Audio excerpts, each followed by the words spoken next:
পরকালীন জীবনের কি প্রস্তুতি রয়েছে। আল্লাহ রাব্বুল আলামিন কুরআনুল কারীমে বলছেন, ওয়াল তানজুর নাফসুম মা কদ্দামাত লিগাদিন, প্রত্যেকটা মানুষ যেন এই বিষয়ে খেয়াল রাখে যে সে আগামী কালকের জন্য কি রেখেছে। প্রত্যেকটা মানুষ যেন, প্রত্যেকটা আত্মার অধিকারী, রূহের অধিকারী যেন এটা চিন্তা করে যে আগামী কালকের জন্য, তার মৃত্যুর জন্য সে কি উপস্থাপন করে রেখেছে। এটা চিন্তা না করে যেন আপনি ঘুমাতে না যান। আপনি মৃত্যুর জন্য, মৃত্যুর পরের সঞ্চয় হিসেবে আপনি কি করেছেন এই কথা চিন্তা না করে খবরদার ঘুমাতে যাবেন না। একটা টাকা আল্লাহ রাব্বুল আলামিনের রাস্তায় দান না করে দিন শেষ করবেন না।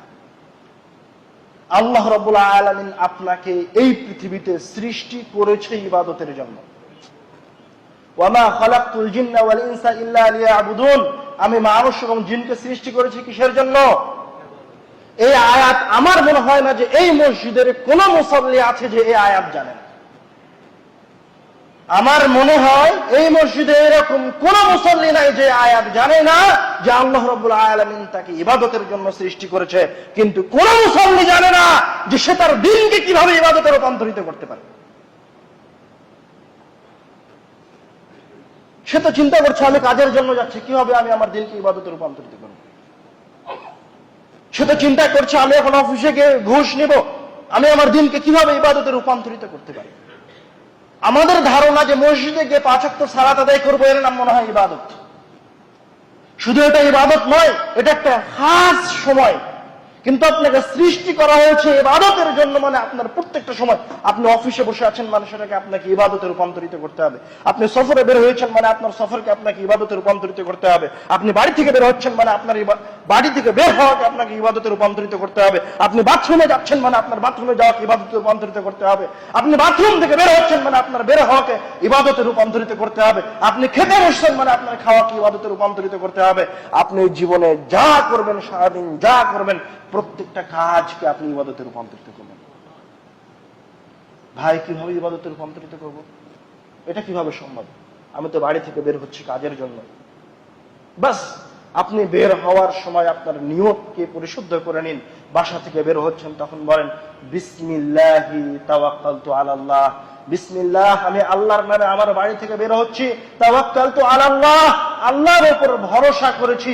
লা হাওলা ওয়ালা কুওয়াতা ইল্লা বিল্লাহ, আল্লাহর শক্তি ব্যতীত, আল্লাহর চেষ্টা প্রচেষ্টা ব্যতীত এই পৃথিবীতে কোনো শক্তি নাই, কোনো চেষ্টা নাই। রাসূল সাল্লাল্লাহু আলাইহি ওয়াসাল্লাম বলছেন, যেই ব্যক্তি এই দোয়া পড়ে বাসা থেকে বের হলো, হুদিয়া, তাকে আল্লাহ রাব্বুল আলামিন হেদায়েত দিয়ে দিলেন। আল্লাহ রাব্বুল আলামিন তার উপায় বাতলে দিলেন। সুবহানাল্লাহ, উপায় বাতলে দিলেন মানে সে যে কাজের জন্য বের হচ্ছে সেই কাজকে আল্লাহ রাব্বুল আলামিন তার জন্য সহজ করে দিলেন।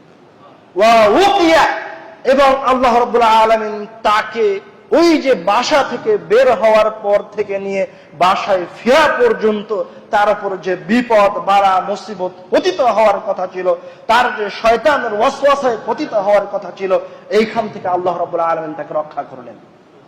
উকিয়া, আল্লাহ রাব্বুল আলামিন তাকে যাবতীয় বিপদ, বালা, মুসিবত থেকে রক্ষা করলেন।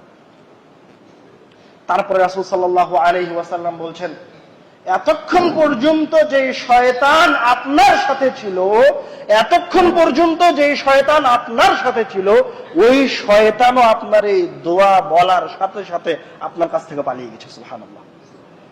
তারপর রাসূল সাল্লাল্লাহু আলাইহি ওয়াসাল্লাম এখানে শেষ করেননি, বলছেন যে এখন আপনি বাড়ি থেকে যে বের হলেন বিসমিল্লাহি তাওয়াক্কালতু আলাল্লাহ লা হাওলা ওয়ালা কুওয়াতা ইল্লা বিল্লাহ বলে, এখন যে শয়তানও আপনার কাছ থেকে পালিয়ে গেল, এবার আপনার এই রাস্তায়, আপনার এই সফরে, আপনার এই অফিস টাইমে যখনই কোনো শয়তান আপনাকে ওয়াসওয়াসা দেওয়ার জন্য আসবে, তখন যেই শয়তান আপনার কাছ থেকে পালিয়ে গেছে সেই শয়তান ওই শয়তানকে গিয়ে বলবে তুমি কিভাবে তাকে পথভ্রষ্ট করো, অথচ তাকে হুদিয়া, উকিয়া, তাকে হেদায়েত দেওয়া হয়েছে, তাকে নিরাপত্তা দেওয়া হয়েছে, তার উপায় বাতলে দেওয়া হয়েছে এবং তাকে রক্ষা করা হয়েছে। সুবহানাল্লাহ। আপনি শুধুমাত্র আপনার নিয়তকে পরিশুদ্ধ করুন এবং রাসূল সাল্লাল্লাহু আলাইহি ওয়াসাল্লামের দিয়ে যাওয়া সুন্নাতগুলিকে পালন করে আপনি আপনার প্রত্যেকটা কাজকে ইবাদতে রূপান্তরিত করুন। এই যে আপনি দোয়া বলে বের হলেন, এখন আপনি ইবাদতে। আপনি যদি এখন মারাও যান তাহলে আপনার মৃত্যু হবে কল্যাণের উপর। এখন যদি আপনার সাথে কোনো কিছু হয়েও যায়, আপনার তাকদীরে যদি লেখা থাকে, তাহলে সেটা হবে কল্যাণের সাথে।